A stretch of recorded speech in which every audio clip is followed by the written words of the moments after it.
नमस्कार, मंडल news bulletin में आपका स्वागत है। आइए पेश करते हैं आज के कुछ प्रमुख व मुख्य समाचार। अब तक यदि आपने मंडल न्यूज के इस चैनल को लाइक व सब्सक्राइब नहीं किया है तो जल्द से जल्द इस चैनल को लाइक व सब्सक्राइब जरूर कर दें।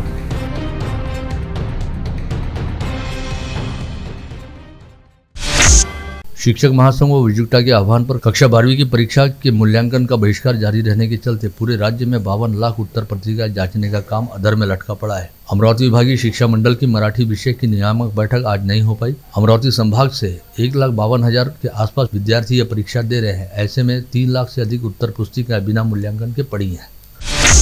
मनपा के पूर्व सभागृह नेता तुषार भारती का स्थानीय शिव टेकड़ी पर शिव टेकड़ी संवर्धन समिति द्वारा समारोह पूर्वक सत्कार करने के साथ ही शिव सृष्टि के लिए राज्य सरकार से 1,35,00,000 रुपए की निधि उपलब्ध कराने हेतु उनके प्रति आभार ज्ञापित किया गया। इस समय पूर्व पार्षद व शिव टेकड़ी संवर्धन समिति के अध्यक्ष दिनेश बूब ने मनपा के पूर्व सभागृह नेता तुषार भारती का समारोह पूर्वक सत्कार किया। साथ ही उन्हें शिव टेकड़ी परिसर के सौंदर्यीकरण हेतु किए जा रहे कामों की विस्तार के साथ जानकारी दी।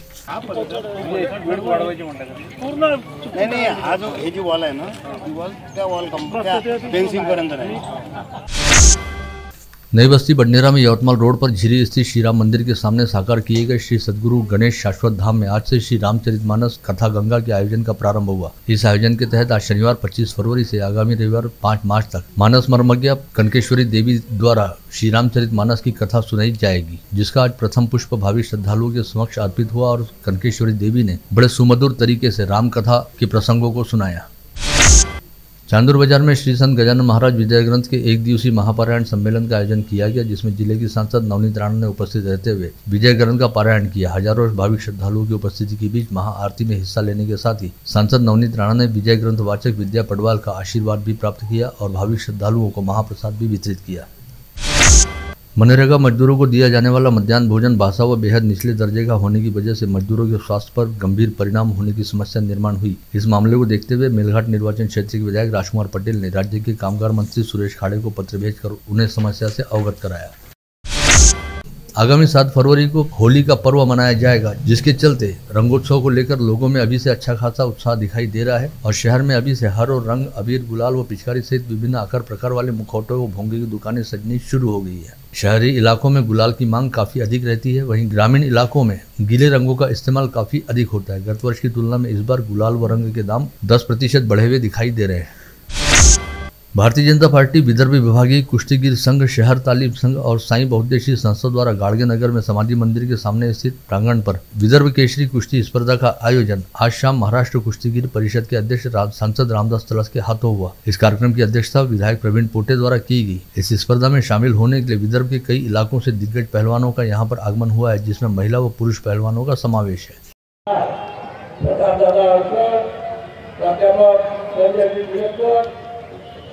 आमचे माजी अध्यक्ष भारतीय जनता माजी नगरसेवक। शहर के जाने माने रियल एस्टेटर मधुर लड्ढा ने अपने प्रोजेक्ट तापड़िया सिटी सेंटर के लिए एक नामांकित अवार्ड प्राप्त किया है। इससे पहले भी अमरावती व परिसर में टीसीसी के नाम से तेजी से लोकप्रिय हुए मॉल ने वर्ष 2019 में देश के मोस्ट प्रॉमिसिंग अपकमिंग मॉल का अवार्ड प्राप्त किया था। इस समय पश्चिम आकाश में एक सुंदर खगोलीय खेल चल रहा है। सूर्यास्त पश्चात अत्यंत तेजस्वी शुक्र सहज ध्यान खींच रहा है। उसके ऊपर कुछ अंतर पर गुरु भी तुरंत दिखाई पड़ रहा है। वहीं इसके ऊपर चांद चमक रहा है। आसमान में दिखाई देने वाला यह दुर्लभ नजारा अगली बार वर्ष 2047 में दिखाई देगा। हाल ही में मध्य रेलवे के महाप्रबंधक नरेश लालवानी ने अपने अधिकारियों के साथ अमरावती और बडनेरा रेलवे स्टेशनों का दौरा करते हुए यात्रियों की सुविधा के लिए विभिन्न उपाय योजनाओं पर ध्यान दिया, जिसके बाद अब प्लेटफॉर्म नंबर 1 व 2 पर सीनियर सिटीजन सहित अन्य यात्रियों के लिए एस्केलेटर सहित आवश्यक सुविधाएं की जाने वाली है। आम आदमी पार्टी द्वारा आज शनिवार 25 फरवरी को महानगर पालिका के सामने सुबह 11 से दोपहर 4 बजे तक गुड़ का गणपति नामक प्रतीकात्मक आंदोलन किया गया। इस आंदोलन से पहले 4 दिन तक मनपा के विभिन्न इलाकों से 33 किलो गुड़ का संकलन कर उसे गौरक्षण को दान किया गया।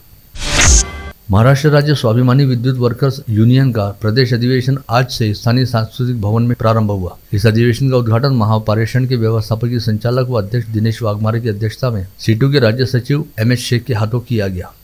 असा मेसेज आला आहे म्हणजे त्यांच्याकडे की बोर्ड मीटिंग ही सोमवारी आहे आणि आज त्यांच्या डिपार्टमेंटच्या लोकांची मीटिंग ठेवली असल्यामुळे ते आजच्या या आपल्या कार्यक्रमाला व्यवस्थापक यांची सुद्धा येण्याची इच्छा होती, परंतु ते सुद्धा या कार्यक्रमाला या बोर्ड मीटिंग असल्यामुळे हे सुद्धा याच कारणामुळे येऊ शकले नाही।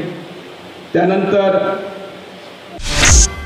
अपंग जनता दल के अध्यक्ष शेख अनीस के नेतृत्व में मुंबई मंत्रालय पर विगत 23 फरवरी को अपंग जन आक्रोश मोर्चे का आयोजन किया गया था, लेकिन मुंबई रेलवे स्टेशन पर राज्य भर से आए अपंग जनता दल के 300 से अधिक पदाधिकारियों और कार्यकर्ताओं को मुंबई पुलिस ने अपने हिरासत में ले लिया था। लेकिन इन्हें चकमा देकर अपंग जनता दल के शेख अनीस व कुछ पदाधिकारी मुंबई मंत्रालय के गेट पहुंचकर वहां पर आंदोलन कर नारेबाजी शुरू की।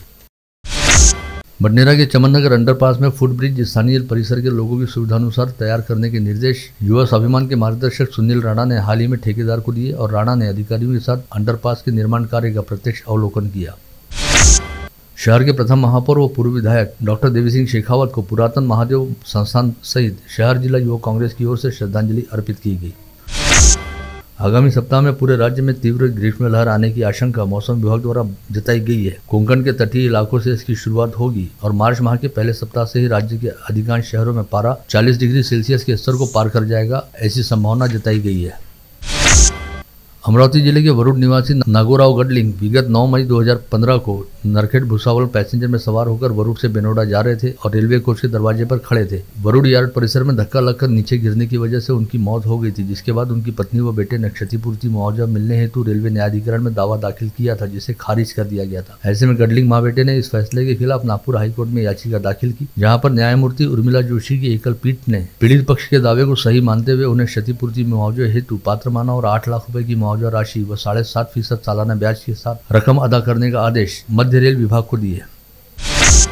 धामनगांव रेलवे के श्री बालाजी खाटू श्याम मंदिर में आगामी 1 मार्च से 5 मार्च तक सप्तम रंग रंगीला फागुन मेला उत्सव का आयोजन किया गया था। इस अवसर पर विभिन्न धार्मिक कीर्तन, प्रवचन व शाम भजन संध्याओं का आयोजन होगा।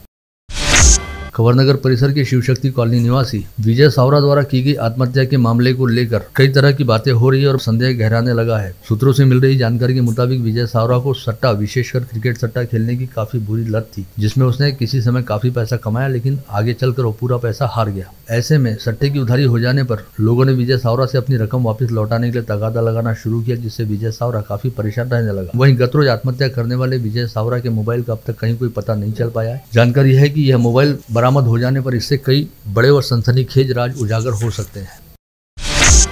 शहर पुलिस आयुक्त नवीन चंद्र रेड्डी द्वारा आज यहाँ बुलाई पत्रवार्ता में कहा गया कि इन दिनों ऑनलाइन ठगबाजी की वारदातें काफी अधिक बढ़ गई हैं और ऑनलाइन ठगबाज झारखंड राज्य के नक्सल प्रभावित क्षेत्र जामताड़ा में रहकर ऐसी घटनाओं को अंजाम देते हैं, जहां पर पहुंचना पुलिस के लिए काफी मुश्किल काम हुआ करता था। लेकिन इसके बावजूद अमरावती शहर पुलिस आयुक्तालय की साइबर सेल ने जामताड़ा इलाके में जाकर एक अंतर्राज्यीय टोली के 2 आरोपियों को गिरफ्तार करने में सफलता प्राप्त की है।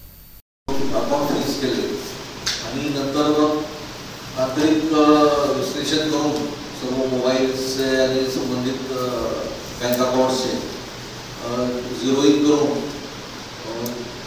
जामताड़ा या ठिकाणी आणि झारखंड राज्यामधील त्याच्या आजूबाजूचे वेगवेगळे जिल्हे आहेत त्या ठिकाणी ते लोकेशन्स आणि बँकेची माहिती मिळाल्यावर आपली एक टीम सायबर सेलची त्याच्यामध्ये UPI इगळे आणि SI या सायबर पोलिसांचे स्टेशन करून स्टेशन दिलेले अत्यंत 8 दिवस तिथे राहून अत्यंत परिश्रम घेऊन म्हणजे त्यांनी जसं तुम्ही एखाद्या सिरियलमध्ये किंवा वेब सिरियलमध्ये पाहता त्या प्रकारे धावपळ करून इंगळे आणि त्यांच्या या टीमनी त्या आरोपींना पकडलेला आहे। रोमांचक अशी ती स्टोरी आहे। वेगवेगळ्या जिल्ह्यात त्या आरोपीचा पाठलाग करून स्थानिक या ठिकाणी सर्व लोक कुठल्या प्रकारची कोणी मदत करत नव्हते। स्थानिक पोलिसांची थोडीशी टेक्निकली तिथे विशेष करून काही नक्षल भाग आहे, त्या भागात जंगल आणि नक्षलग्रस्त भागात जाऊन पकडणे एक अत्यंत धोकेदायक असे धोका पत्करून आपल्या लोकांनी त्यात अटक केली, हे विशेष आहे। परतवाड़ा के मुशीर कॉलोनी निवासी 27 वर्षीय विवाहिता की शिकायत के आधार पर पुलिस ने उसके वकील पति व सास ससुर सहित कुल 5 लोगों के खिलाफ विभिन्न धाराओं के तहत शारीरिक व मानसिक प्रताड़ना का अपराध दर्ज किया है। इस विवाहिता ने अपनी शिकायत में कहा कि पेशे से वकील रहने वाले उसके पति सहित उसके सास ससुर ने दहेज की मांग करते हुए उसे वर्ष 2018 से 2023 तक लगातार प्रताड़ित किया है। शहर और परिसर में पुलिस और आरोपियों के साथ डाल पात का दृश्य नजर आने के बाद पुलिस महकमे ने अपनी रणनीति बदल ली है। वर्ली मटका अड्डों पर छापा मारने के दौरान आरोपियों द्वारा महिलाओं को आगे किया जा रहा है। ऐसे में पुलिस को कार्रवाई करने में दिक्कत पेश आई, जिसके बाद महिला पुलिस की अपराध शाखा व विशेष दल में अधिक नियुक्ति करने का निर्णय लिया गया है। ग्रामीण पुलिस द्वारा वांटेड व फरार आरोपियों की धरपकड़ शुरू की गई। मुहिम में 8 दिनों के दौरान 14 फरार व 10 वांटेड आरोपी दबोचे गए। 2 दिन पूर्व धारणी के निकट डेढ़तलाई पुलिस थाना क्षेत्र के गोंटरी दागुड़दा स्थित खेत में 38 वर्षीय मुन्ना काजदेकर नामक किसान का पट्टेदार बाघ ने शिकार किया था। अब यह नरबख्शी शेर शिकार की तलाश में धारणी शहर तक पहुंचने लगा है। कल रात धारणी से 5 किलोमीटर दूर नरवाटी फाटे के पास रास्ता पार करते हुए खंडवा से लौट रहे व्यापारी को यह शेर दिखाई दिया। गाड़गनगर पुलिस थाना क्षेत्र के बजरंग नगर परिसर में रहने वाली 17 वर्षीय नाबालिग लड़की ने खुद के घर में फांसी लगाकर आत्महत्या कर ली। यह लड़की शहर के एक प्रसिद्ध सीबीएसई स्कूल में कक्षा 10वीं की छात्रा थी। फिलहाल उसकी परीक्षा चल रही है। इसके साथ ही विगत कुछ दिनों से उसके हाथ पैर में तकलीफ हो रही थी, ऐसी जानकारी सामने आई है। 8 दिन पूर्व घर में 2.5 वर्षीय बच्चे सम्राट को बिजली का करंट लगने के कारण उसकी मौत हो गई। ऐसे में बेटे की मौत से विचलित हुए उसके पिता किशोर ब्राह्मणे ने शुक्रवार की दोपहर खुद के घर में फांसी लगाकर आत्महत्या कर ली। यह घटना वरुड के मांगरोली पेठ में उजागर हुई। वलगांव पुलिस थाना क्षेत्र के नया अकोला से वलगांव रोड पर मोटरसाइकिल पर सवार निखिल पात्रे नामक युवक का संतुलन बिगड़ने के कारण मोटरसाइकिल पहले सड़क किनारे लगे पेड़ से जा भिड़ी, जिसके बाद मोटरसाइकिल सवार दोनों युवक सड़क किनारे गहरे गड्ढे में जा गिरे, जिसमें निखिल नामक युवक की मौत हो गई। वहीं विशाल पात्रे गंभीर रूप से घायल हो गया। अकोला में एक गुंडे ने विद्यार्थी पर चाकू से हमला किया, जिसके खिलाफ पुलिस थाने में शिकायत देने पहुंची विद्यार्थी की दोनों बहनों को गुंडे ने बलात्कार करने की धमकी दी। सोहेल खान नामक इस गुंडे की हरकत के बारे में पता चलते ही विधायक अमोल मिटकरी उस पीड़ित परिवार के साथ सीधे रामदासपेट पुलिस थाने में जा धमके और इस मामले में कड़ी कार्रवाई करने की बात कही। आप देख रहे थे मंडल न्यूज बुलेटिन। हमारे चैनल को लाइक करें, शेयर करें और हाँ, सब्सक्राइब करना ना भूलें। कल होगी आपसे फिर मुलाकात, तब तक के लिए धन्यवाद।